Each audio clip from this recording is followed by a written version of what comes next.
coming. So I have a very special guest who was kind of born out of punk, and someone I've known a long time. We used to be next door neighbours when I was around 17, living in a squat in central London, and I was immersed into the kind of Blitz kid culture of Boy George, Steve Strange, and Marilyn, who's going to be with us tonight to talk about how and where Marilyn came from and growing up in the sort of outskirts of London, Boreham Wood, and where he is today. So if you could welcome Marilyn, who's out there somewhere.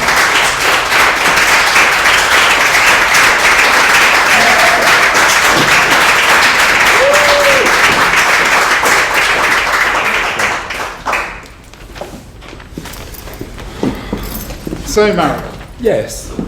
Peter Robinson was born in Jamaica. Yes, he was. And where was Marilyn born? Well, there's a question. Marilyn was born when I was at school. I was really pretty, and I was bullied a lot, and they called me perv and queer, and it went on from school to school, and they kind of got bored of it after a while, and I certainly did. And I used to draw pictures of Marilyn Monroe in my art class, and they'd say like paint a vase of flowers or an orange or whatever, sunset, and I'd always draw Marilyn Monroe. So I was coming out of the art class one, and I kind of got known that you always draw as Marilyn, doesn't matter what you're asking. I was coming out of the art class one day, and someone had the bright idea to go, it's Marilyn, and then they all started doing it. It's like Marilyn. And I thought, you know what? I'm gonna keep that name, and you'll regret it. It was like, I'll show them, I'll show you. So, yeah. And it was that was on the back end of like years and years of just, horrific. Did you feel different at school? I was From different. the other kids? I was. Yes, you were. Did you feel? Yeah, and I felt it. Did you feel alienated? They all, I used to walk in the school, and I'd go from one school to the next, and I'd always, every time a new school started, I'd always think, it's going to be all different now. And I remember the first school that started, and then the second one I went to, I thought, it's all going to be different. So I turned up all like happy and promise, Why were you going to so many schools? Because that's what you did in those days. You went to three, nursery school, primary school, secondary school, and whatever the last one's called. And I walked in, and you had to walk along this like entranceway, and there was a tennis court behind where the entranceway, and there was a gate at the end, and you had to walk along the whole length of the tennis court. There's about 6 of them, and go in the gate, and then wait in there till the teachers called you. And I got like 3 paces along, and one of the kids behind the chicken mesh or whatever it was, 20 foot high, just turned and went, perf, it's perf, and I went, oh no. And then it was like something out of a movie. It's like the fence had become like electrified, and they were like, and I was walking in like. This is your first day of new school. My first footsteps over the threshold. They'll start again. They started like running toward the fence, and their faces were all twisted in like hatred, and they were climbing up the fence, and I'm walking along going, that's directed at me. You know what I mean? For no, I haven't done anything to anybody. Just. And weren't there others at school that you could then find sanctuary with, or were you always a loner? No, I was a loner, but I found sanctuary with the most beautiful girls. Oh really? Two or 3 of them, and I didn't do it on purpose. I kind of fell in love with a couple of them, and probably because I wanted their hair. So what age? I'm not sure if it was a sexual. So how old were you when Marilyn you actually adopted the persona and? Well, it was a gradual thing because I'd had all of these like years and years of abuse. I mean, I used to walk up the high street, and the whole high street would come to a standstill. How old are you when this is happening? Well, This not offers abuse, but my mother and grandmother used to walk me up. The three of us would walk on one side of the village on a Saturday Is this morning. Boreham Wood? Yeah, and then cross over at the end. Do you want to talk a little bit about And Boreham I am.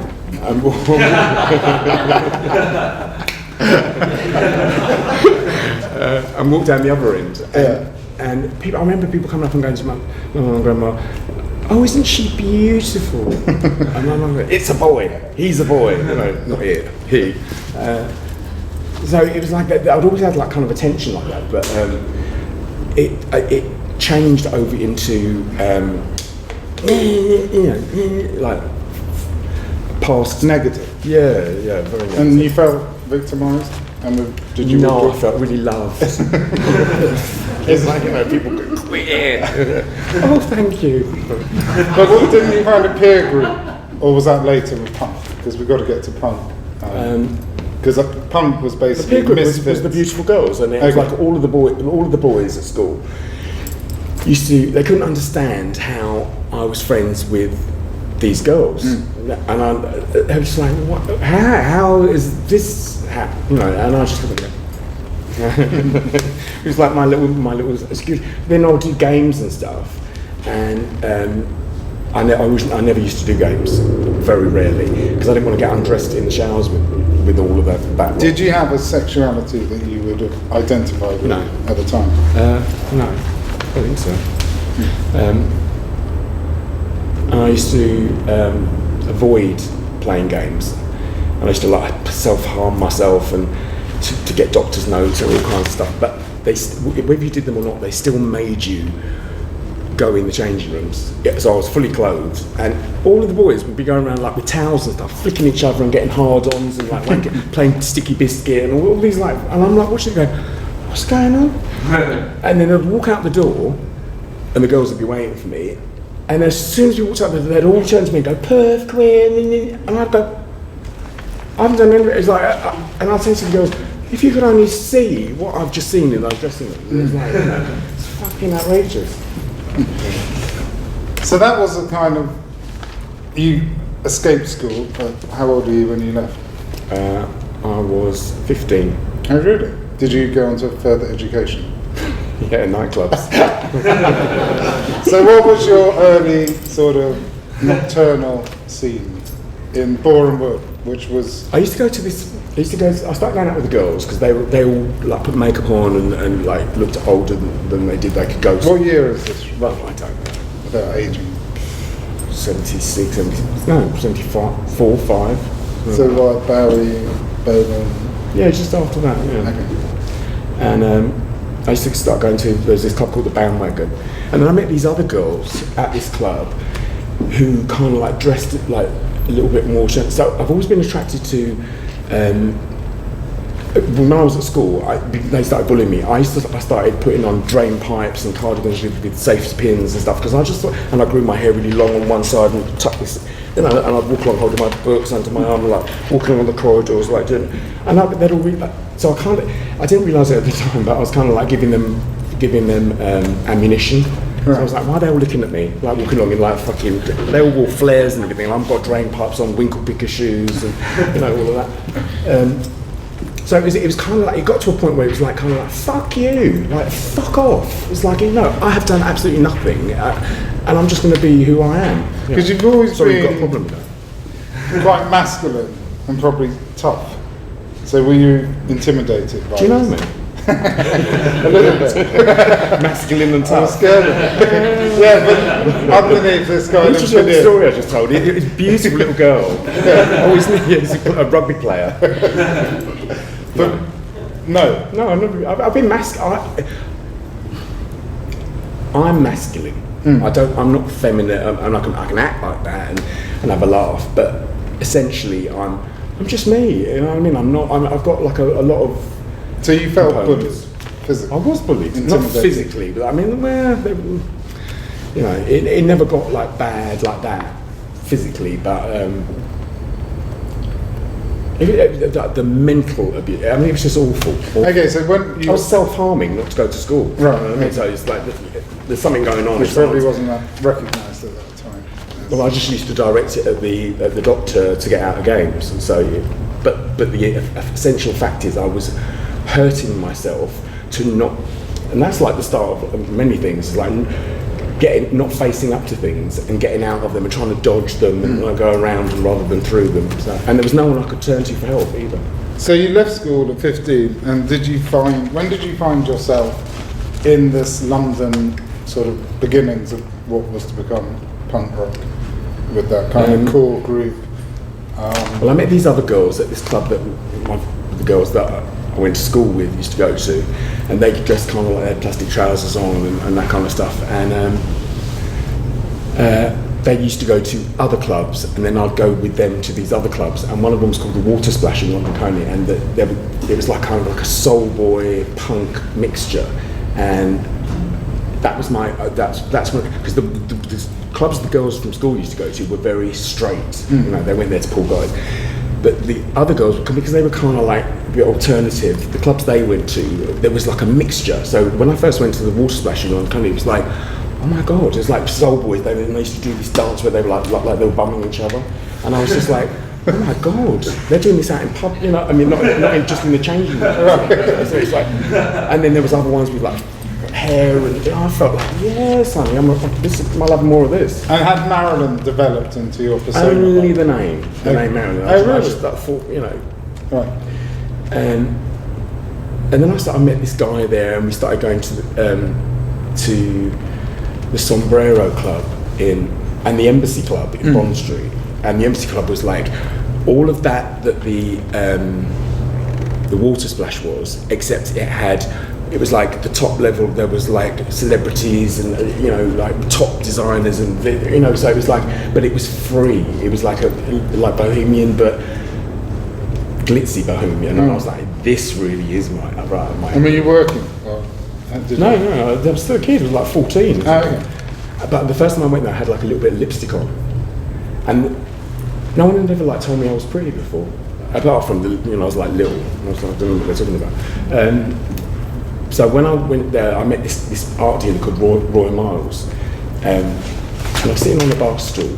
I had this little bit of lipstick on. I was like 14, and he turned to me and he had like a group of friends around him, and he said, "Oh my God, look at this creature! It's an absolutely beautiful." There was a spotlight on the thing, and I was just sitting under the spotlight, and he was going, "I could have him in my front. I could just have him sitting on that stool in my front room. He's just like, incredible."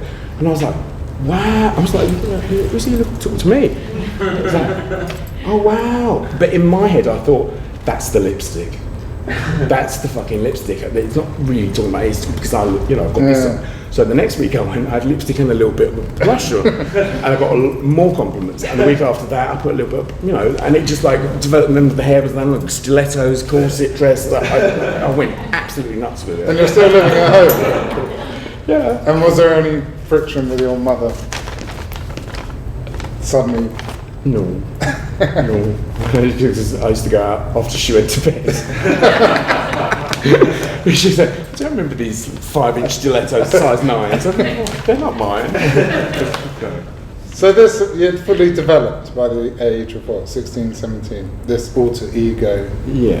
And did that give you a certain freedom? It was like putting on a suit of armour. That was my protection. When I put Marilyn on, it was a barrier between me and anything, because everyone unilaterally decided that this facade was beautiful. I used to Peter Robinson, who's behind all of that, would hide behind that creation, and it doesn't matter what anyone said. I'm like, "Oh fuck you, I'm beautiful." That was my my line. And even when people give me compliments, I used to be vile. Yeah. They come and go, "Oh my God, you're so beautiful," and I go, "I know, fuck off." It's just like, I think back now, it's not how I was, and it's just like, oh my God. Oh. So it kind of gave you a freedom and a kind of, liberty, yeah. And then you entered the punk scene. Because we've got to get through punk and then into new romantic. I entered the punk scene. It's very difficult to. When I was still at school and I was going to the Water Splash, that's when I was going to like doing the punk thing. Right. And then I met George and all of that, and we moved into a squad. So you were all punks, or on the punk scene? It was like I passed through punk on the way to transgender. On my way to trannyhood.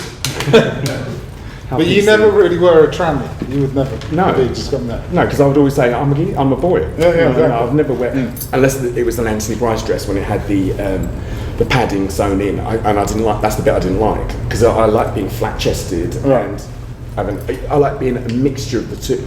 I'm not a girl. I don't want to be a girl. I like having a cock. So it was around 1980. Would it be around 1980? Huh? That whole Marilyn, Scott, End of 78, 79. and you're living in London.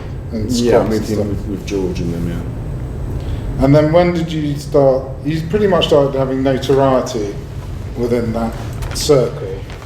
But it was 1979, and So punk was over. so it's like this that attention I used to get in those nights, especially like the embassy and stuff like that. And I was banned from all the gay clubs and everything because of the way I looked. So it was like a real dichotomy. But that attention I got from those people who basically like jaded, that they'd seen quite a lot, but they still I was quite full on. You know what I mean? So that was them. That was those people who were used to the alternative thing. So when I used to walk in the street, We're talking about blitz kids. No, yeah, I'm talking about being the Marilyn drag-ish Just thing. saying. When I used to walk down like Oxford Street, the whole of Oxford Street would come, like the cars would stop and people would be hanging out their windows, oh my God, straight guys as well, and I'd be like, oh yes. So London was a very different place then to now. People, if you had bleached hair in those days, people would like gob at you and like, it was fucking these guys, it was like real, but because I was feminine with the makeup and the corset, and it's like they thought I was a girl, and they apparently a beautiful one. So that's it was like a same intensity of attention, but it turned into like a positive attention. And around this time there were other characters gravitating around this club, Blitz Club, around people like Steve Strange, yourself, Boy George, Philip Salon, Julia. And these notable, what is now known as club kids, right? But you were the birth of that. That's more like America. No, I know, but they kind of co-opted it from the Blitz. Yeah. But that became a kind of focal point for these people who had come out of punk. But it was very different. It was more dressing up and a kind of escapism. Punk was very. It was very. I don't know what made that happen and at the same time in lots of different places, but from individuals who were all going there. I don't know what that's just like an anomaly. But that vibe was more like fuck off. Well, kind of like how I was at school, it's that kind of vibe. Like enough of like establishment and being told what to do and rules and like, telling how to dress, and it was like fuck you. That's So punk. what was this new thing that became known as New Romantic? New Romantics was like Because some would describe it as this kind of escapism, Thatcher, this kind of new economy, money, and people. A lot of these kids, like yourself, didn't have those prospects and escaped in this make-believe world, which became known as New Romantic. That's one way of looking at it. I just think it was like, because like, you're on the fringes, you're living in squats. Yeah, I know. I mean, the whole group. No one had any money until some of you found fame and fortune, but it was a fantasy world. Whereas punk very much kind of was pushing against something. It seems this new identity withdrew into a nightclub world. Would you say those? It was. I think New Romanticism is like soft focus punk. It's like it's without all the spitting and the music. It was like soft punk. Because punk light. There's a book about the music that you made and George made, and it's called Like Punk Never Happened, to describe this early 80s pop music which you made, George made. and it didn't have the anger of punk at all. You kind of let go of that. I wasn't a bit angry. You know, maybe a repressed anger. What was your music about? My music was about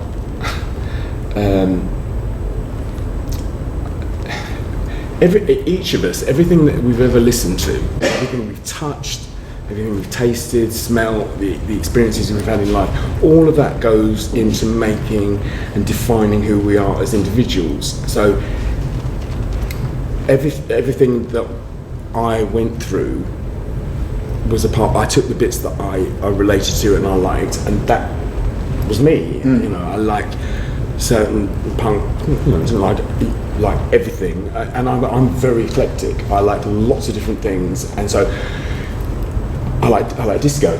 You know, I love Motown. I love Diana Ross. So that's my makeup. So when I started doing music, I wanted to, and I'm from Jamaica, so I wanted to. I was like in Motown. You know, like the driving, insistent beat. It was kind of like punk. It's like, you know, that, you know, clanging and bang. That's what I liked. And then the smooth harmonies and melody over the. I loved, and I wanted to capture that, but I wanted to talk about what was going on in my life to that. If I could, and that's what I was striving. So what was it like? There's this moment you're living in squats. There's you. There's Boy George. There's Steve Strange with Visage. You're this subculture of London. I think he was ever in the squad. No, I don't know. I recall. But then suddenly it seemed quite quickly all of you were on the front page of the tabloids. You're very much a tabloid feature, and you were this group, and you were all propelled into the charts. And you know, varying levels of success, but it seemed quite quick. And it happened to make to all your friends, or not all, but lots of your friends at the same time. Like the whole little group of you out of that club, Blitz Club. But when you're all of those people that came together, that had their individual experiences, they all came together and found each other. In my experience, those are extremely creative people. We are extremely creative people, and not everyone wanted to do music. You know, Stephen Jones did hats, John Mabry did movies, Julia. You know, we're all our own creations, but you know, once you get to a certain level with that, you just like you want to express yourself. You know, what's different about it is you were Marilyn, George was Boy George. You had all created these sort of constructs, which then. But we all did, like Stephen Jones, Julia, John Mabry. We were all. And you could say Bowie didn't do that. There's David Bowie, and he's more like an actor, whereas you were Marilyn. So then that takes you to America. But that's kind of acting as well. I mean, I did incorporate. I lived it. How was that? But it was at that time, all that attention on you, and you know, you were with Diana Ross. Did I see your face? No. Joan Rivers. You had this amazing propelled. But that's like. You know, you're going from a squat to Diana Ross. It didn't quite go like that. It was like, you know, life is a journey, and all of these experiences and things that happen. Yours seem to move fast. I don't know what that means. Okay, well in a 3 or 4 year period? Well no, because all of this started when I was like... okay, right, so it's a continuum. Yeah, you can't just take one section and go, right, that bit happened really fast, because all of that made that, and then that bit joins with that and makes the next part. And so at some point, did being Marilyn, was that a trap for you? Did that start creating more problems than it was? Kind of, yeah, because when I got successful, I'd changed the look, evolved it, dreadlock, you know,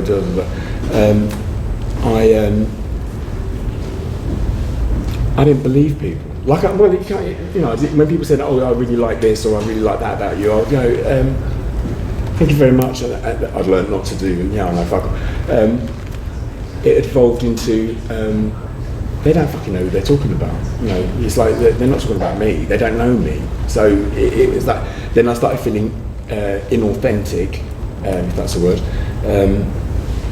And then I've got that developed into I'm going to get found out.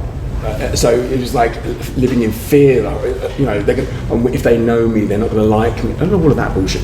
So it developed into yes.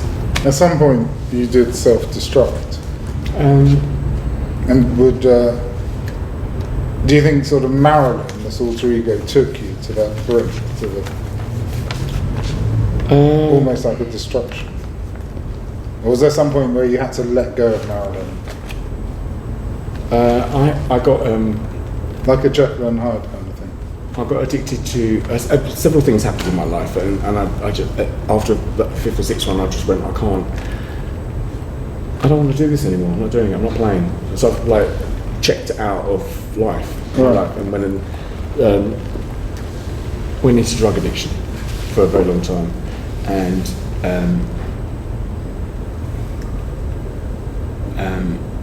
I had to go into treatment after 20 years of drug addiction. I had to go into treatment, and that's when I went into treatment, I was absolutely fucked. I mean, like, fucked. I didn't know my arse from my elbow, and all of that stuff that had gone on in my past.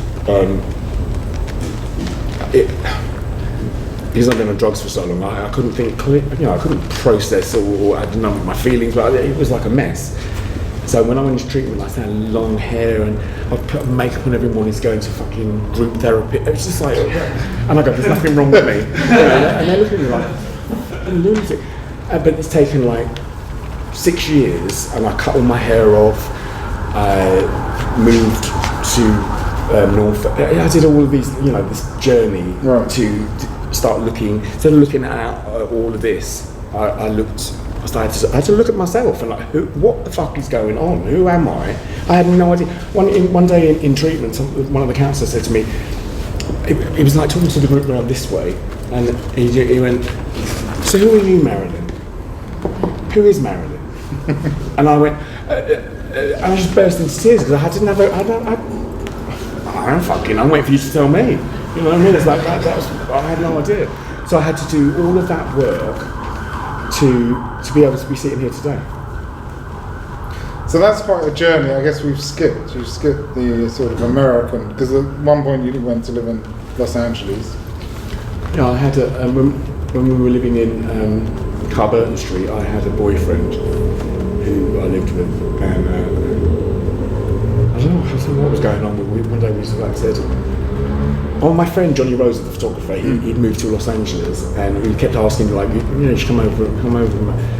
And I was like, what we were doing, me and my boyfriend. He had like a pin in the map, and he was like, well, let's go somewhere. So we stuck a pin, and it went in Los Angeles. I was like, let's move to LA. And your career was underway then? No. I've been doing modelling. I went to Japan and Paris, all of that. But we went to LA. But prior to going, I'd met some people in London who wanted to make a record, and I was going, I'm leaving. I can't do this. But maybe when I come back, if I come back. And I did come back, and when I came back, I started doing that. So. But then at some point you went to America as Marilyn, and they seemed to embrace you. For the, when you quite well known. Not when I moved to. No. That's another time I cut all my hair off, and I was like, I had very short hair. It was like going to the gym, and I've been being a boy. So it wasn't the Marilyn persona. It was another persona. So what about today? I guess you were one of the early kind of someone who's identified in this kind of gender fluid conversation. You picked up a new term. That's brand new, that is. Yeah. And which is a very sort of Are you gender fluid? Sometimes. Which is a current topic. But you, in some ways, one of the early creators of this kind of alter ego, obviously without transforming yourself into a woman surgically. What are your views on this sort of current debate or topic? What is the debate? Well, it just seems that there's notable people coming out changing their gender.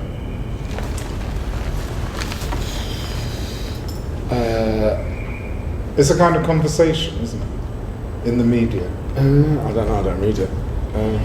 People like Caitlyn Jenner or the boxing fighter. I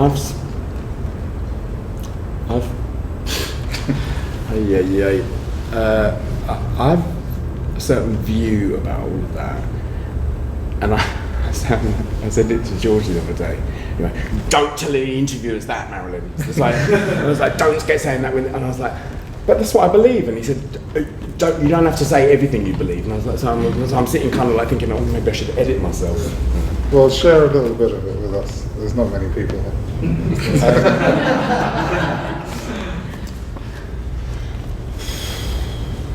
I think that's just my opinion.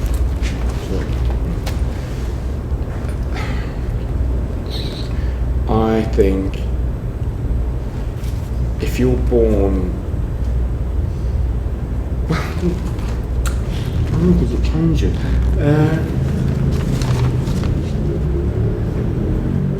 I don't know what it's like when people go on about like pink for girls, blue for boys. It's like, who the fuck made that up? And you get a piece of material, you put it on the floor, and you cut it into the shape of a pair of trousers. That suddenly becomes a masculine, not so much now, but it essentially is a pair of trousers. It's for a man. You cut it into the shape of a skirt. Now it's feminine. So the same piece of material has got, depending on its colour and the shape, is. I don't know. I fluctuate with it. You know what I mean? I've got lots of thoughts, but essentially, I think you should just be who the hell you want to fucking be. You know what I mean? It's like that. It doesn't really matter. As long as you're a nice person and you spread love, who am I to judge? So where's Marilyn today? What's the journey? I think it's called the ICM. Where's the journey? Where are you on the road? Where's the train? Did you say? No, I didn't say that. How PC? Where am I today? Yeah. Because it's been quite a journey. Yeah, it feels like it's only half over. And I've just started recording again. I am doing an album with George, and it's all kind of, I don't want to say concept album, but it's heavily influenced by coming from Jamaica, and I'm Jamaican. I always, whenever anyone says, you know, what national, I always say I'm Jamaican. I mean, I'm British, but as well. You were born there? Yeah. So it's like, but I've never really. That has been kind of. There's been so much other big things going, like Marilyn. You know, all of that. Is this going to be a Boy George Marilyn project? It already is. Is that what it will be billed as? I don't know. It's just we're writing the songs, we're recording them, and George is supporting me. You know, he's been through his journey, really tough journey, and it's like parallel. We're always parallel to each other. It's very odd, but he knows what I've been through, so he's helping me to continue growing. So making this album is thanks to his support and belief in me, you know, and lots of people fucking don't, you know, or I don't know, you know, but he's stepping up, and that's like a nut. Once again, he's proved that's a friend right now. I can, you know, I've had to work for it. Do you know what I mean? It's not even just going, oh, here, have this. But the fact that he's there and he's making this possible, it's like, oh, how amazing is that? And that's not a culture club Who? So I imagine that George had the No, similar it's not Culture Club. difficult school experience. It's funny because I went to see, he did something at the Albert Hall. Not the Albert Hall, the, what's it called? That Festival? No. It's the Natural O2? History, not Natural History Museum. It's called the Victorian Albert. Oh, Vienna. He did something at the V&A a couple of months ago, and I went to it. And it's very similar to, well, same idea. Just bigger. no, not that. But it's very similar to this. And I was in the first row, and what he same setup and everything, like conversation. And I was sitting there, and I know his story, but when I heard it in that context, in that setting, it was like I was sitting there going, "Oh my God, that is he's talking about my story, but it's his story." So we've once again parallel. There's certain things about his childhood I hadn't heard for a long time, but it was like, wow, we're really similar in lots of ways. We're not, got lots of differences also, but there's a hell of a lot of similarities. Have you got a message for the other kids who, like yourself and like George, those kind of misfit kids who don't feel maybe comfortable in themselves, or certainly those around them, and are bullied and victimised at school? And society has changed in some way, and probably it's more... With the whole gay thing. I mean, yeah. What have you got to say for those kids who are still feel marginalised and victimised? It sounds... Has it changed enough? Or do you think it's... There's always going to be bullying and marginalised and kids. That's just the way kids are. I don't think it's changed to some degree, but they're victimised about something else. It sounds trite to say it, but it is. It's like what I learned about me is like look within. It's not about what, and it's very difficult to say that to a child. Do you know what I mean? It's like because it's peer pressure and what other kids are saying and all that. It's like who gives a fuck off? Who are you? And look in your own heart. What kind of person are you? How are you running? How are you conducting? This is not. I'm not sure how you'd have this conversation with a child. You know what I mean? But that's essentially what it is. But in some way, that hardship created you and George and others. If it was made easier, would you become the creative artist that you became? If school had been more accepting, I don't know. It's like if what had happened hadn't happened, would you be you? No, but if people were more tolerant and you hadn't had to. That's a lot of ifs. Yeah. I don't fucking know. It was like, I got no idea. Yeah, of course that'd still be me, but I'd be a different me because, like I said earlier, you are the culmination of everything that you have experienced in your life to that point. So if you've experienced something different to what you've experienced, you'll be a different version of you. Still you, but you are your experiences and the sum total of your parts. So I'd still be me, but maybe I'll be sitting in the V&A. You will be one day. So, yeah, mummified. So that's good. So anyway, you're still a creative force. And what I would like to do now is ask the audience if anyone has any questions for Marilyn. Yes?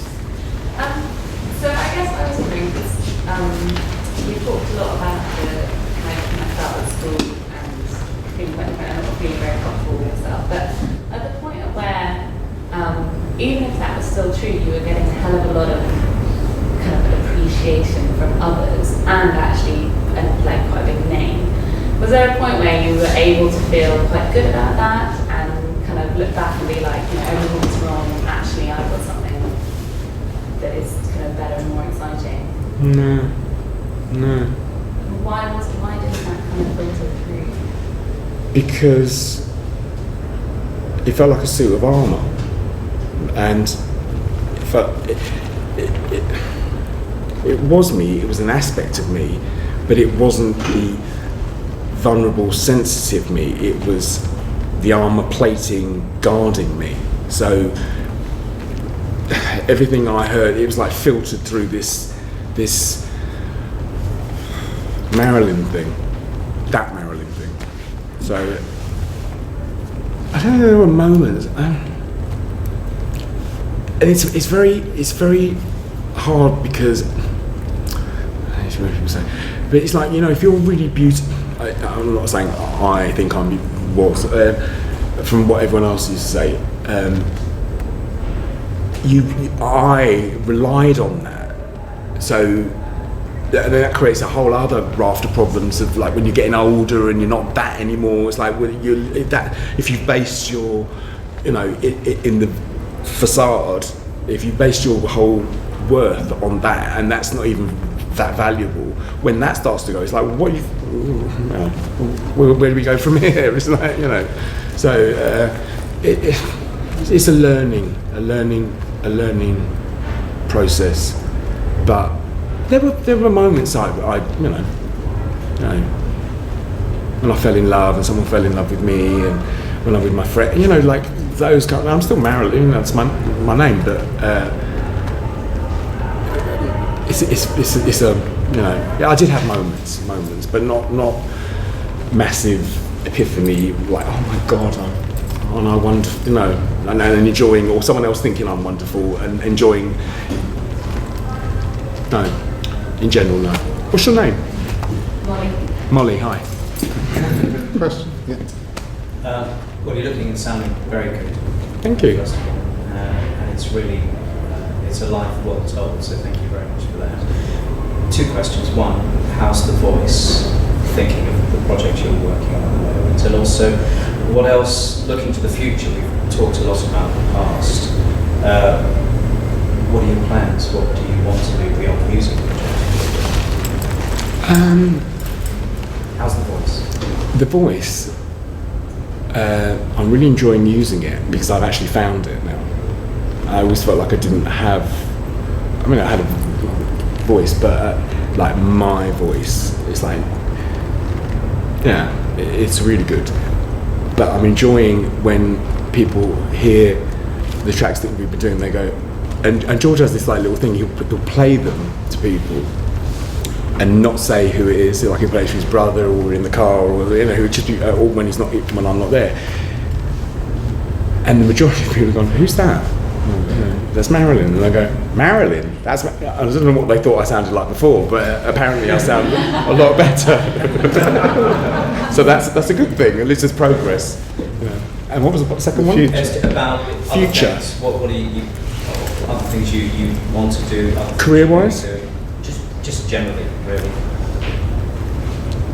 I mean, work maybe, but other things you sort of said at one point that you know, you were dealing with lots of issues, and you sound like you kind of moved to a sort of semi-solitude place. I mean, what's happening in your life? Does that affect the work that you want to do in the future? I'm in recovery, so from addiction, and which is an ongoing rest of my life thing. And if I do that, I am able to have a life, and because I keep my expectations low and my gratitude high.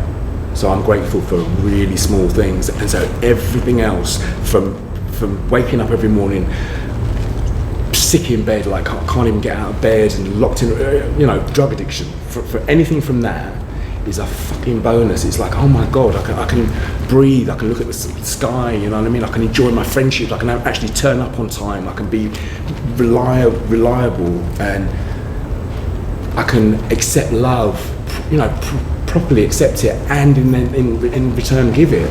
You know, these are huge things for me that I've never been able to do before. So I'd like to continue growing and creating and enjoying. Yeah. Thank you. What's your name? Steve. Hi. Yeah. Hi. First of all, thanks for being so honest and open. My question is, well, firstly, I've always thought this, you know, creation of personas like this amazing, can be an amazing vehicle for creative expression and acting out that creative expression. And it can also be like, it seems like it can be this protective mechanism for protecting your core, vulnerable, sensitive self, as you refer to it.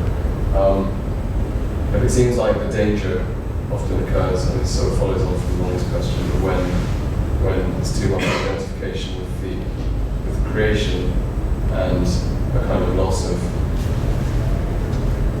self, or was there a loss of self, or did you have to figure out who you were? And not to convolute things, but is it possible to have a public, to live safely and happily with this persona, which is separate essentially from your true self? No, because the work I've done over the last 6 years, I've looked at who I am and why I did what I did, and now it feels like they're integrated.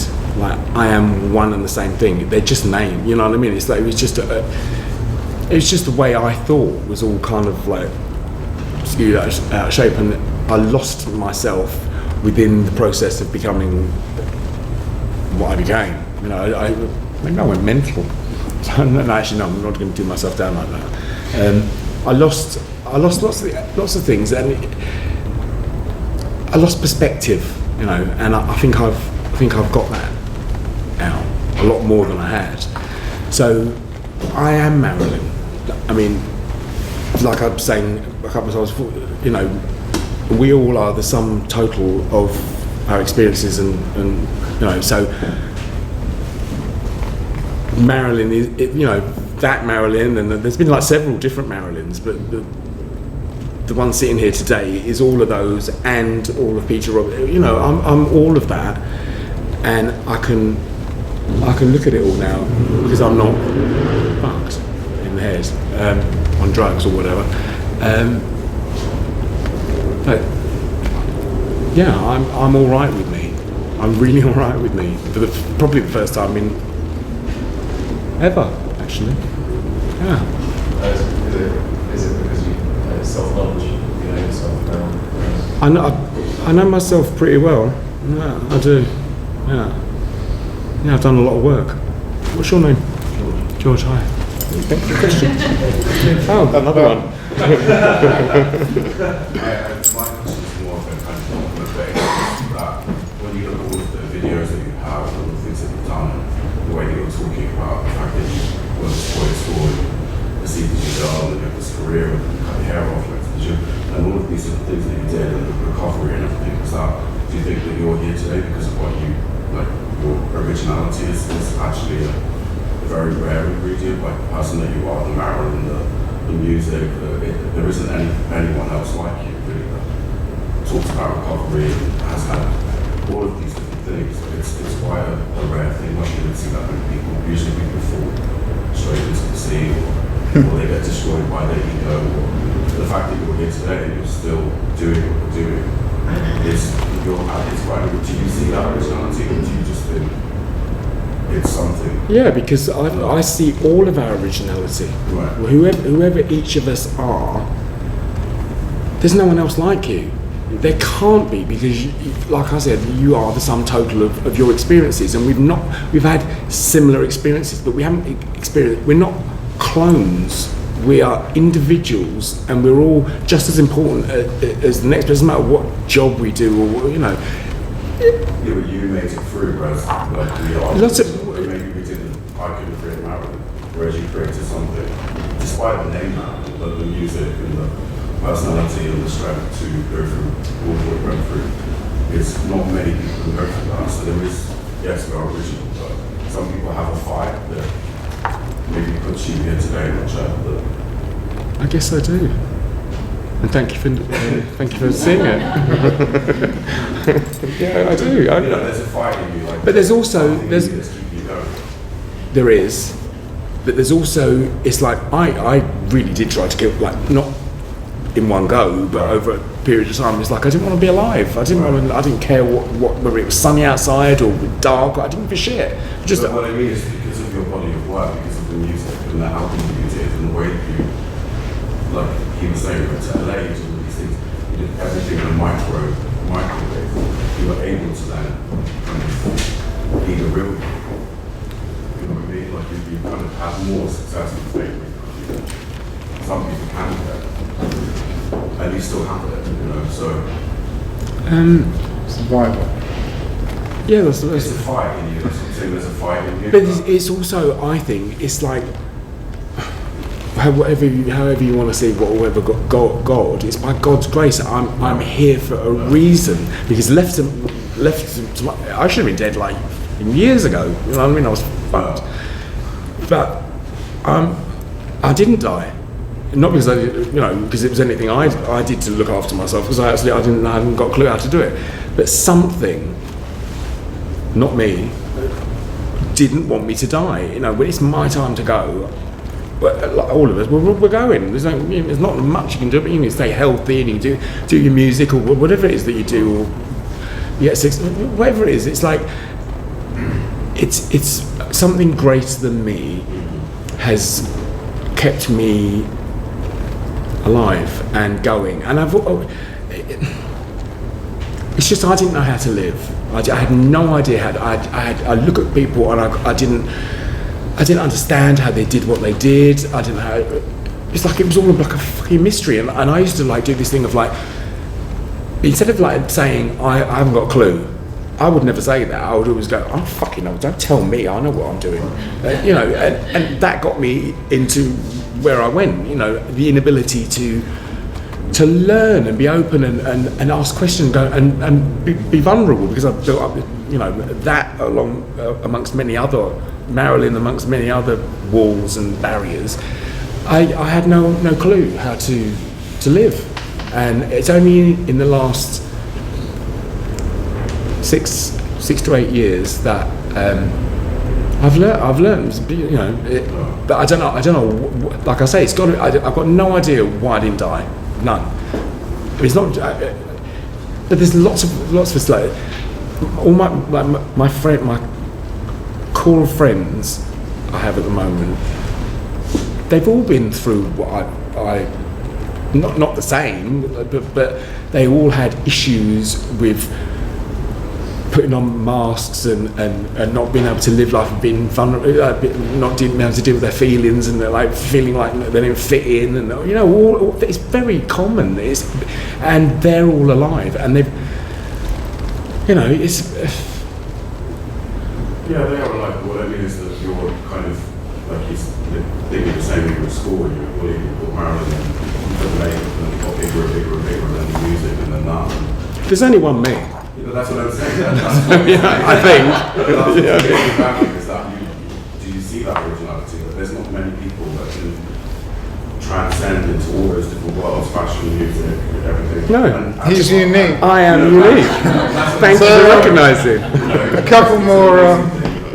Yeah, I do recognise it. Thank you for recognising it. Thanks. What's your name? Lee. Hi. Yes. Hi. What would your advice be to someone who's having trouble finding themselves and is a victim of bullying?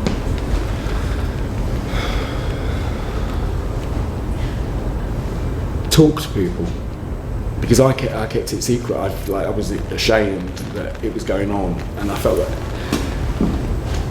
they wouldn't understand. But the more you talk about it, and the more you expose it, and you like shine a light, things. That kind of thing grows in the dark. When you shine a light on it, it kind of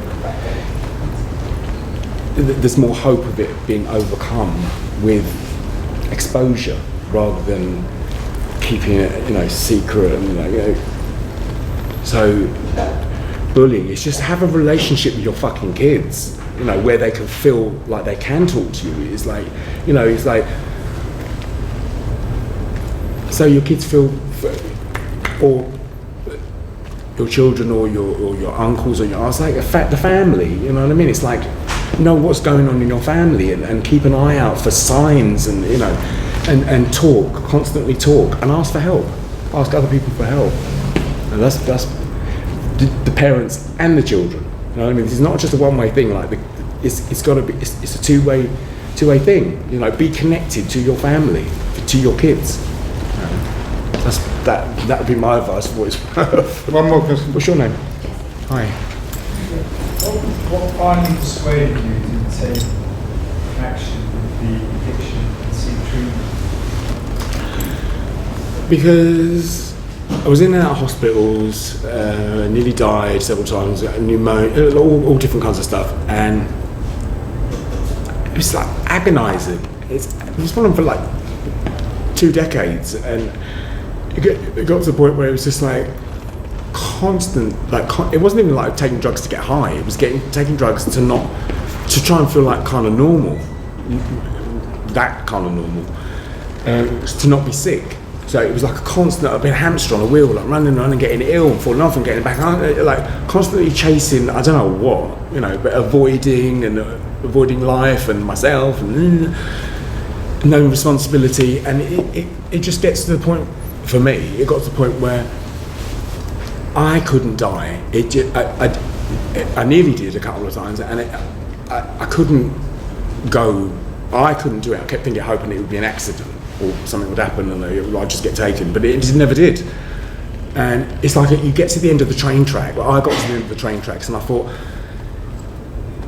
there's no more fucking train tracks. I'm at the end. From like you thought it was the end of the career, and what was the next? I didn't give a shit about career. Or was it It's like the last thing on my mind. was it a part of getting caught up in the whole rock and roll lifestyle? Was it like No.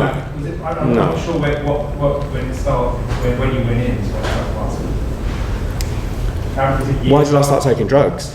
No, was it years after the hit singles, or was it? Oh yeah, you can't. I can't work on drugs. Because I've got an addictive personality, and the drugs take over, and I start not showing up on time. Can't remember lines, and you know, like but a drug addict. Who's going to fucking employ a drug addict unless you're like insane? No, it was like I had a relationship with somebody, and I don't want to go too much into that, but